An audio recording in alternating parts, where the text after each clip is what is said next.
Too many people quit too early. And we give ourselves the options and the parachutes and things like relationships and work, self-help. And we pull at something when we could still be flying. Even though maybe rocky flight, we pull it early. And okay, it's a safe move. Got down to the ground. What I was building didn't last. But most of the time, it could if you'd have hung in there. But if you have any ambition, resistance is gonna come. And so own that. Matthew.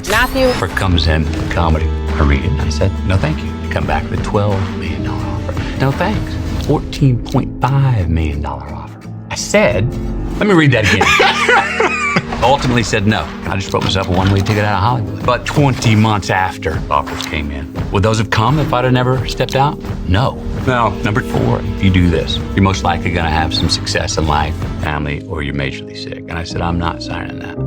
I'll just give you a handshake on it, man, because I'm going over there for the year. I'm not pulling the parachute. And I remember that handshake. And I remember what my dad told me about what happens when two men shake a hand.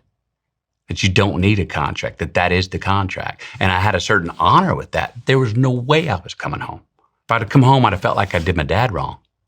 So while I'm over in Australia going inside out, imploding, I start to find a little power in the fact that, oh man, the harder this gets, the greater the reward there's going to be on the other side once I get out of here. Because it was non-negotiable. I was staying a year.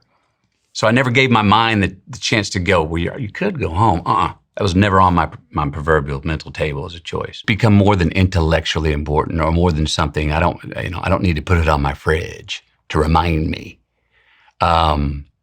It has become important in relationships. It has become important in work. It has become important in self-help. It has become important for my own spirituality. It's become important for me as a father, as a husband. Relationship-wise, don't half-ass it. What that's turned into me is another sort of theory I have, and I call it own, don't rent. Going with an owner's mindset into relationships.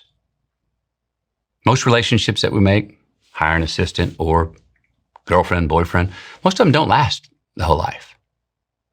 But I believe that if you go into those with the idea that I want it to be a lifer, if this works out, hopefully this is forever.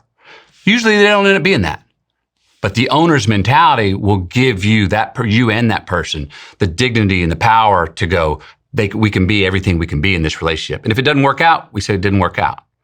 But if I'm going with the renter's mentality, I flip it, looking down my nose rose up to eye level. And I was like, time to become a man.